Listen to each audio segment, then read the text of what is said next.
Hello and welcome to episode 8 of the Golden Boots podcast. This is your host, Jorge Gonzalez. Our podcast is all about soccer, all things soccer. We love soccer. Today for episode 8, we have Dayanna Riera. She is from the Bronx, New York, and currently plays as a midfielder at Pfeiffer. Yes, sir. How are you today? Good. Excited to be here. Nice. What are you looking forward to this week? Just working out, training. Okay. You work out a lot, don't you? Yeah, a lot. Okay. Is that something that you're passionate about? Yeah, I mean, like, for my free time, if I don't really, like, do anything outside of, like, working out, going to the gym, running. So it's just all about fitness for me. Okay. Like, yeah. I like that. Awesome. So one of the things that we like to do on this podcast, Dayanna, is bring on different players and people of the soccer world to kind of give us their perspective, their background, and how they grew up playing the sport. So tell us a little bit about yourself. So I started playing when I was around like 7 or 8 years old, probably around 9 years old. I always used to watch my brother play. My dad used to take him to play, and I never used to see any girls playing.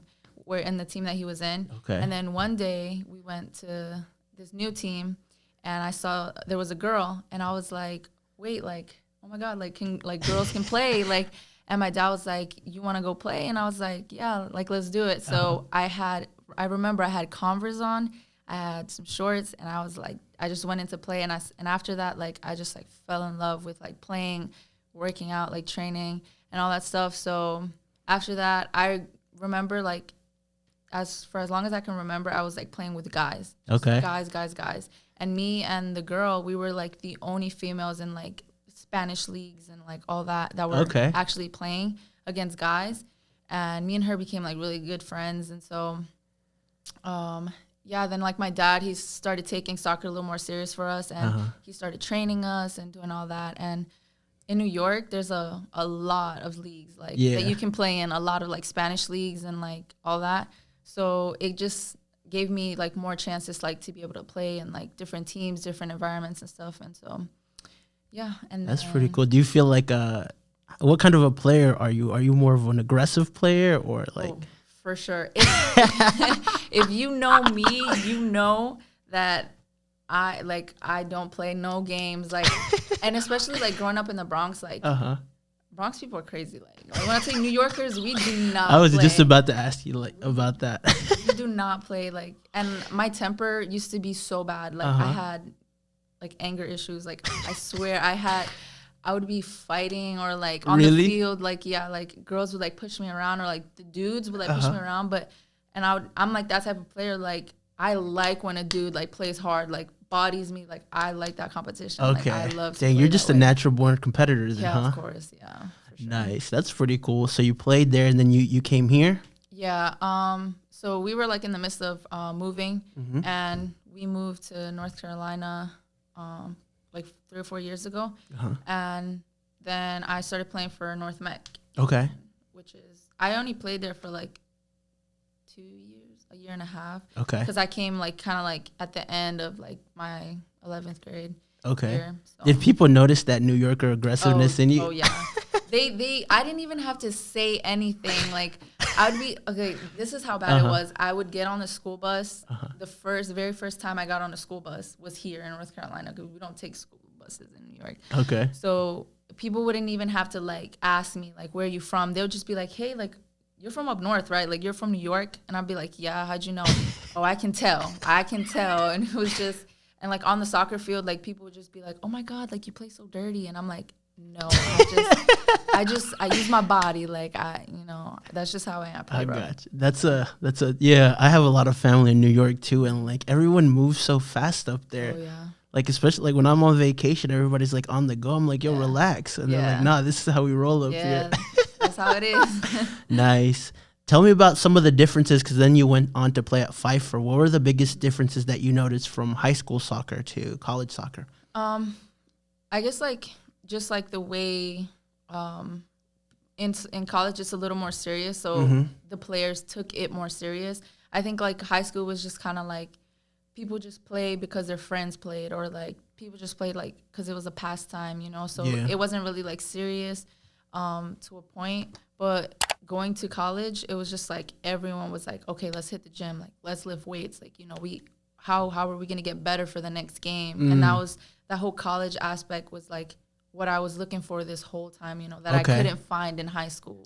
In my high school career. So it was great. Okay, so walk us through that first year. So it kind of sounds like it was ready made for you, right? Yeah. Like you were like, okay, this is exactly what I'm searching for. Yeah. My first year, it was so my freshman year, the whole team basically graduated, and so it was a whole bunch of freshmen that made up the team. Okay, it was the majority of freshmen. It was like maybe 4 or 5 like juniors that were left, and so it was like, you know, big shoes to fill, you know, kind of like big shoes, yeah. Being a freshman, and you have to kind of like being like, okay, like I have to adapt so quickly to like the college level. Yeah. And so my first year, I just remember like the summer prior to me going to college, I was just like nonstop, like going to the fields and just like running and like getting fit and just like working on like certain stuff that I knew like I needed to work on. What kind of things did you notice that you needed to work on? My fitness. Okay. Before, like in high school, like I said, it wasn't like that serious kind of thing. So you didn't really have to be in like top tier shape, you know, kind of like thing. You could go to like eat something and then go play, right? High school before games, I was eating the 10-piece chicken nuggets prior to games. Like you cannot do that in college. Yeah. Like you can't. So I just like I remember like working myself to like the max to like get in shape and stuff, and just putting on some muscle because I'm small. So you know, going to college, I used to see like these huge like big girls, and I'm like, oh my god, I need some muscle. Like I need to do that. So I remember like just doing that like the summer prior to me going to college. And then once we got there, the first couple weeks of preseason, coach was just like testing us on our fitness to see who was fit. And then we went into like technical stuff so that she can create her like 11 like starters. Okay. And then I remember like coach was just like, dude, like where are you from? Like where did you come from? Like what?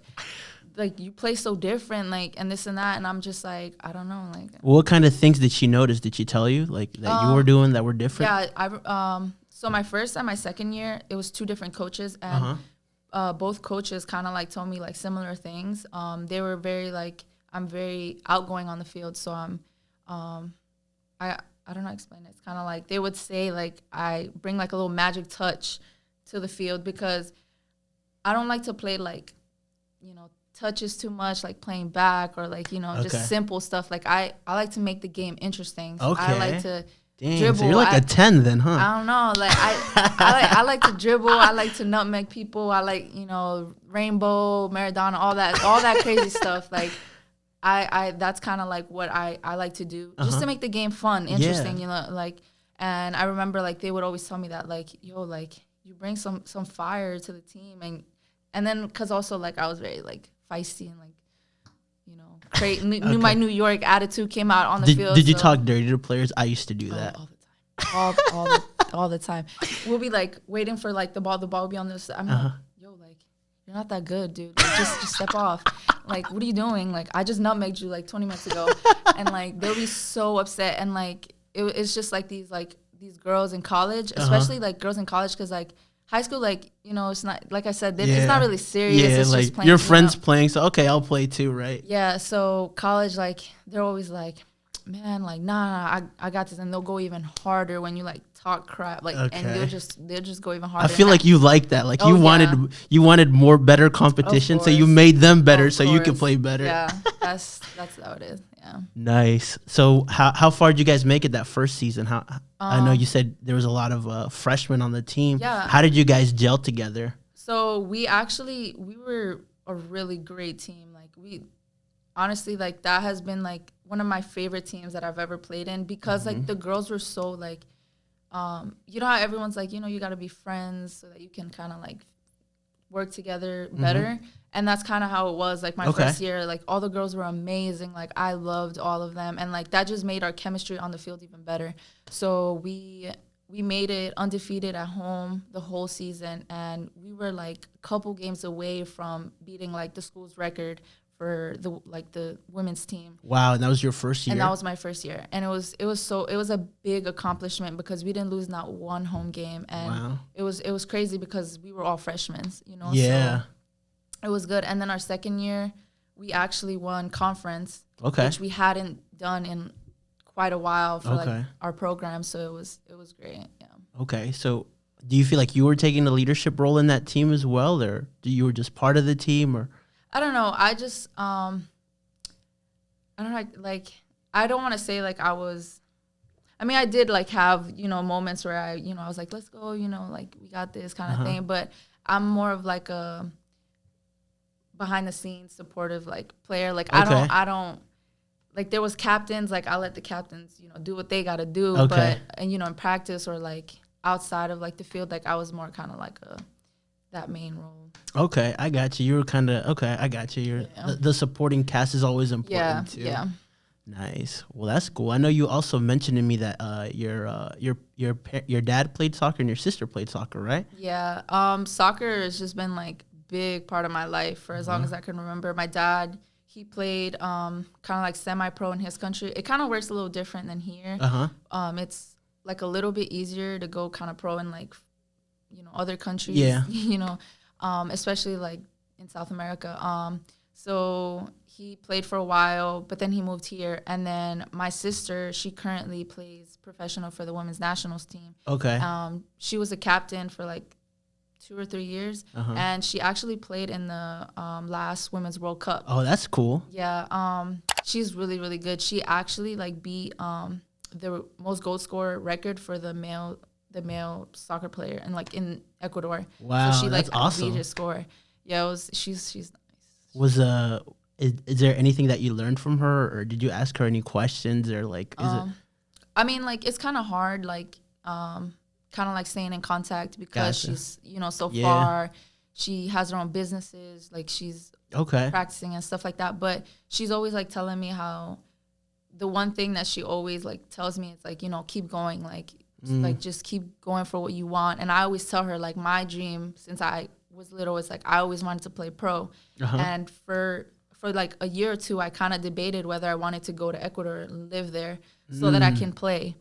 But I was kind of like, no, like, I'm not ready to go to Ecuador. But, yeah, she's always been, like, just keep pushing yourself. Like, if it's what you love to do, then, it'll all work out kind of thing. Has there ever been a game that you've been a part of that you felt like that? Like you felt like, okay, it's not my day, but I'm going to keep pushing? Yeah. I mean, you used to play, like, like everyone has their days where you just, everything you do is just goes bad. Yeah. So it was just, I mean, I've had plenty games like that, but I'm also like that person that like, if I lose, I want to lose, like, knowing that I did my best. Or, like, if I lose, like, it has to be a good loss. Yeah, like you gave it your all, right? Yeah, so I don't like to think, like, I lost because I didn't try. So I always think about that, like, just give it your all. Like, at the end, like, it's only 90 minutes. And whatever I can do in these 90 minutes, it's, it is what it is. Like, whatever I can do, Yeah, that's good. Now, I know here in the U.S., soccer is very, very big, like I think women's soccer, to be honest, is probably slightly bigger than men's soccer here just because our women's team is so successful. Yeah. And I know in other countries, it's not like that, right? Almost everywhere else, like male soccer dominates. Yeah. In the whole world, male soccer dominates. Yeah. If you're looking at it from a sports perspective, like what kind of differences can you tell us about like maybe women's soccer in other countries versus here? I think like the biggest thing, especially like in like my personal perspective, because I have looked up like, tryouts, like how much it is to try out for like like the women's national, like U20 team, kind of thing. And teams like that. It's just harder here because of the, like, I guess you could say like the financial part of it. Like, it's very expensive to just go try out for a team, So, and then it's also like, it's very competitive here. Like there's so many like females that play and like they want to reach that level, so it's very, very competitive.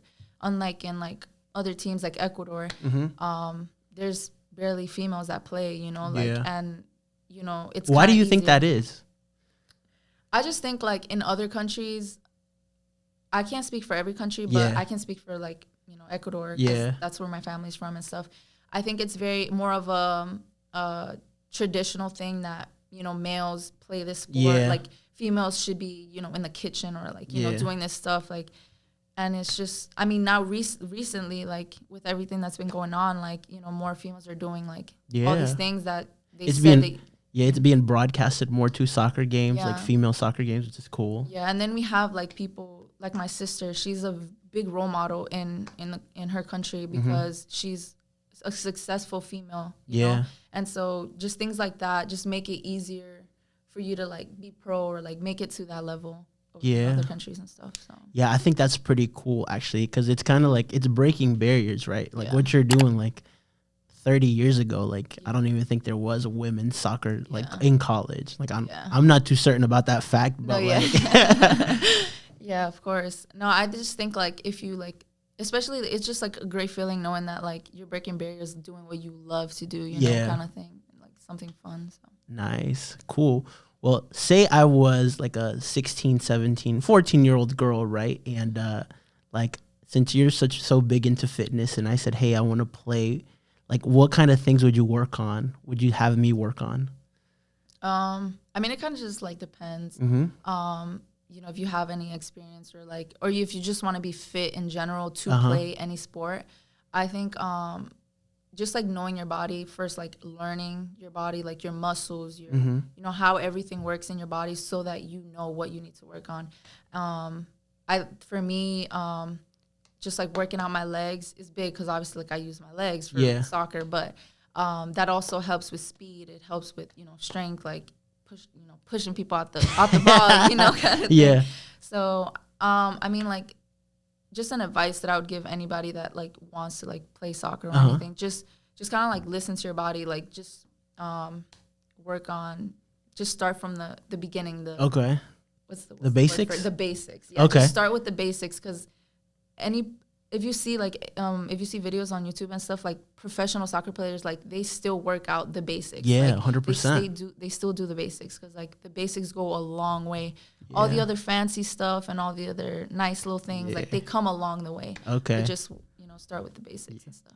Because you're more of a flair player then, right? You like doing nutmegs and stuff like that. So like, when did you add that to your game? You felt like ever since you were younger? No, so actually I started off playing defense. Okay. Me and the girl that I was telling earlier, me and her were the only females, and me and her played defense. I personally could say like I was a really good defender, and I like playing that. But once I started going to like club teams and like high school, a lot of girls like to play defense because, you know, you just stay down kind of thing. You just boot the ball up. That's basically what high school was. And so I was like, okay, let me, you know, so I was like, let me try to go, you know, score kind of thing. And in my club team, they just put me up into the midfield as an attacking mid. And I just like, I don't know, like one day I just like started learning these tricks. Like I'm a very visual learner. Okay. So you'll find me, like if you know me, like you'll find me a lot, like during classes or like, well, you know, during class, during my free time. Yeah, that's a better word. Yeah, during my free time, like just like general watching, electives. Yeah, just watching like videos of like, you know, different moves, or like watching games of like professional players and just learning moves, and then going out there and trying it. Like, and I just like find I love nutmegging people. Like, it's just like the best feeling. It really is. Yeah. And then especially because they get like even more mad and they try to go even harder, and you're just like, boop, again. Like, it's great. Yeah. Nice. I think there's a lot into that though, because I think two things that you mentioned there. One was actually like looking stuff up and like, wow, this is a pretty cool move, but then applying it. You know, people get scared to try stuff. Yeah. Right? There's a lot of players that just stick with the basics because they're like, okay, I'm not going to mess up. Yeah. But you kind of have to try and mess up in order to get better, right? Yeah. So, like, for me, though, like, I mean, I'm kind of, I'm a little scared to do, like, certain tricks in the game until, like, I have mastered it. Okay. Because, like, obviously you don't want to, like, cause anything crazy during the game. Dayanna, what are you doing? Yeah, exactly. That has happened to me so many times. Like, I'll try to do, like, the rainbow, and I'll mess up, and, like, my coach will be like, outside, like, what are you doing? And I'm like, I'm sorry. But yeah, like I think like just like you said, like applying it, like even in practice, or like if you go play pickup is like the best way to like practice your tricks, you know. Me and like a group of friends, we go to Strikers all the time. I don't know if you know Strikers. Yeah, so we go there, and there's literally where I go and like I try all my tricks, all new tricks. Nice. You know, I try to like create some tricks, you know. That's where I kind of go, and then once I master that, then you can like start doing it in the games, so you don't get in trouble. Nice. That's pretty cool. What's been your most memorable like moment so far in your college soccer experience? Most memorable, I want to say definitely like winning conference was a big thing. Okay. Because we won our rivals, and we when I tell you, like, we did not like each other. Like, both schools, we just did not like. What do you remember about that game? Tell us a little bit about it. It was a very rough game. Like, it was, you know, very pushy and, like, you know, fouling everywhere, every second kind of thing. But it was a very even game as well. Okay. So it wasn't like one was better than the other. It was very even. So which made, like, the competition even better, you know. And I remember because they had a whole bunch of people come to, and it was a home game, and they had a whole bunch of their people on their sideline, and then a whole bunch of like almost our whole school was there. Nice. Kind of thing. This was BC, right? Before COVID? Yeah. Of course, yeah. And this was like, it was just crazy because the girl, like, the defense, she ended up scoring, and it was a crazy goal. She like stopped it off her chest and just volleyed it in, and it was sick, and like it was a 1-0 game, but that one goal, we were like, you know, we celebrated, like we threw like the water thing on top of our coach, like it was just crazy, and it was like a good feeling, like knowing like, you know, we were just freshmen, like, and the majority of our team was just at that point like sophomores, you know. So it was like for us to like accomplish so much for like our little school, it was just you know, it was just great. Yeah. Okay, so when that whistle blew, everybody went crazy. Everybody went crazy. I literally was just like in shock at first because I was like, oh my gosh, like, yo, we won. Like, it was crazy. I bet you guys didn't let them live that down, did you? Not at all. Not at all. It was, after the game, we were like walking out, like singing and like, you know, like, hey, you know, still kind of while they were walking out. It was crazy. Man, yeah, girls soccer in college then is like kind of like South America. Like, you know, like in South America, you see these crazy games where the fans are going wild. Yeah. I feel like that's what that game was kind of like. Yeah, it was. It was great. Nice. What would be one piece of advice that you would give, your best piece of advice to somebody that wants to make it pro or play in college in the future? I always encourage people that I know to play college ball. Like, I have a younger sister, and she's kind of like undecided as to like whether she wants to like go to college or not. Obviously, college isn't for everyone. Yeah. And I know everyone dreams about like being pro. Yeah. You know, everyone wants to be like. It doesn't matter if you're good or not. Exactly. And everyone dreams about being like a D1 player and going pro. But one thing I do want to say is like college ball is just a whole different like game. It's a whole different environment. You learn so much in college, like things that you don't learn in your club team, like because, you know, club teams is more kind of like a to get you to college, you know, kind of thing. So college is just like. What's been the biggest thing that you've learned then? The biggest thing I've learned, that like my club team, is that what you're asking? Like, that versus you said that you learned a couple of different things in college that you didn't get in your club team. Like, what were those things? So in college, you learn to play quicker. Okay. You learn to like be more aware of like where you're at and like kind of like being smarter on the ball. Okay. Because you know when you're younger, people just like tend to like pass the ball, you know, like run into each other kind of thing. Like college is more technical. It's more, you know, you have to be strategic, you know. Yeah. And I as a player, I learned to like, you know, pick up my head and be like, okay, like where am I going? Quickly, you know, just get it off my foot kind of thing. And I learned to like let go of the ball a little bit because, you know, sometimes I could be a little ball hog.